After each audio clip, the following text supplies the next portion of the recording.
Hello everyone, hope you all are having an amazing day today. So today we are going to make hummus and pita bread, as well as I'm even going to teach you how to make tahini sauce for the hummus right at home itself.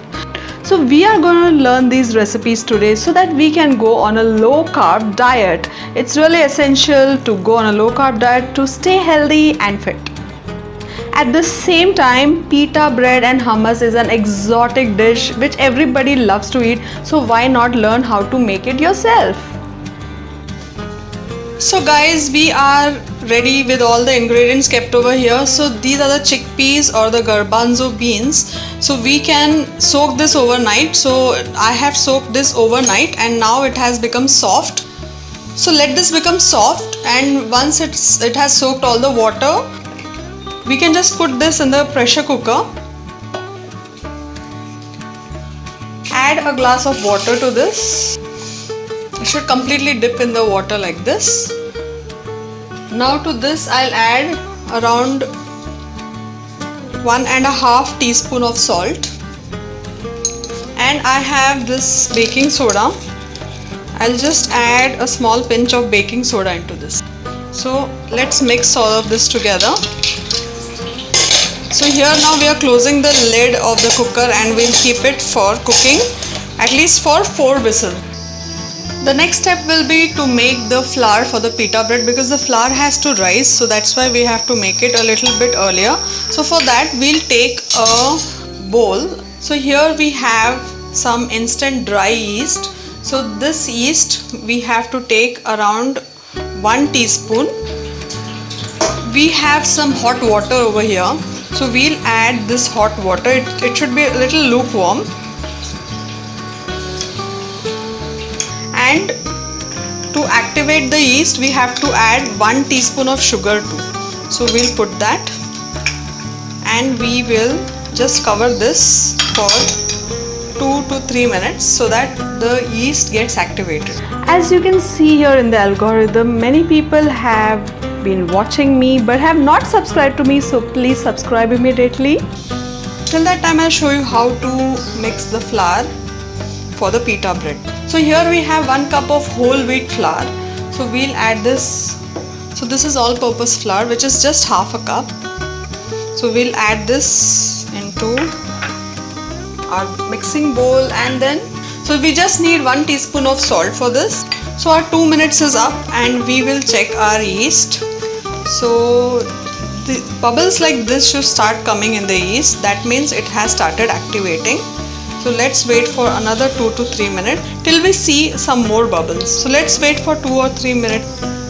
So these bubbles are the sign that the yeast has been activated. So now our yeast is completely activated. What we'll do is we'll pour it into our flour mixture. So slowly we'll add some water and we'll start mixing this completely like this. Along with that we'll add 2 teaspoons of olive oil. So if you need more olive oil you can add later on, and keep mixing it together by adding water little by little. Don't add too much water.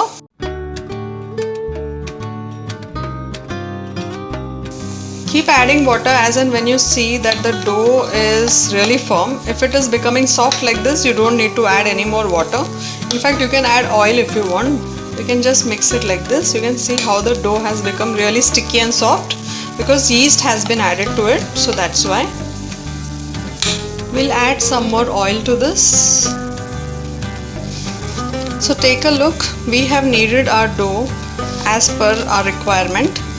So now what we have to do is we have to just twist it and bend it like this, and we have to cover it in the bowl and keep it for around 1 hour.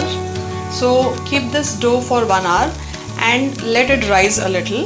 In the meantime we'll work on the tahini sauce and we'll prepare the hummus. So the chickpeas have already been boiled and it's ready for us to make it into a hummus.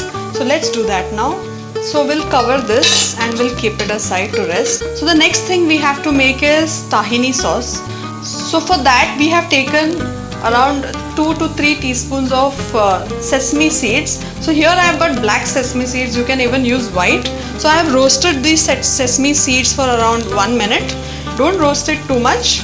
So you just have to roast it till you get a nutty smell. So and you have to add around half a teaspoon of salt into this and a little bit of olive oil. So olive oil as per your requirement till it blends into a smooth paste. So we'll blend this together in a smooth paste, and without this the hummus doesn't taste that good. So you get ready-made tahini sauce in the market, you can buy that too, but I always make it at home myself, so I prefer that always. So let me blend this now. So we blended our tahinis. Even while making other dishes also you can use the tahini, so it goes very well, it tastes really good. So while blending I even used 1 teaspoon of water too into this. So take a look at our tahini.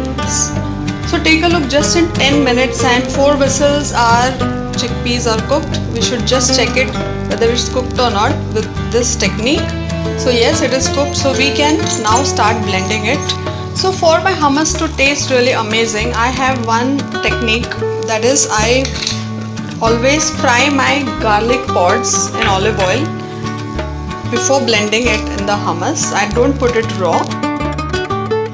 So this is my technique, and you can also do this because it tastes really amazing. So do this step and you'll see that your hummus has turned really tasty. So while doing this, keep your gas in a slow mode. Don't keep it on a high mode because it will all burn if you do that. So it just took me half a minute to do so, and now my garlic is ready. It's all fried in the olive oil and the aroma is amazing, guys. So this is the color you should be looking out for. And now I have drained my chickpeas really dry, so it should become really dry. Drain out all the excess water and put this into your blender. Now into this add all the tahini sauce which you just prepared. Don't waste any of it because it's so precious, it's so tasty. Now along with the olive oil, we'll add all the garlic pods which we just fried. We'll add a teaspoon of salt into this, around half a teaspoon, not completely. We'll add some pepper powder into this, just a sprinkle. And we have to squeeze half a lemon into this. Squeeze half a lemon into our blender. And then without wasting any more time, let's quickly blend this. And as and when you're blending it, you can add olive oil, a teaspoon at a time. And you can keep blending it till it becomes a very smooth paste. So let's start doing it. So I have blended it halfway. Now I'll be adding 1 teaspoon of olive oil again into this, and I'll blend it once more. So take a look, we have finished blending our chickpeas and it has all come out like this, very smooth. It has come out into a really smooth paste. So this is what we are looking out for. And now we'll keep this aside and we'll start making our pita bread. So take a look at our dough, guys. It has risen up a little and it has become really soft and fluffy. This is how it should be. And now it's ready for us to roll it out into pita breads. So the dough should be sticky like this, but still it should be firm too. Let us dust some all-purpose flour on it and we'll make small balls out of it so that we can make pita bread out of it. So now quickly we'll start rolling out our dough and we'll start making our pita bread.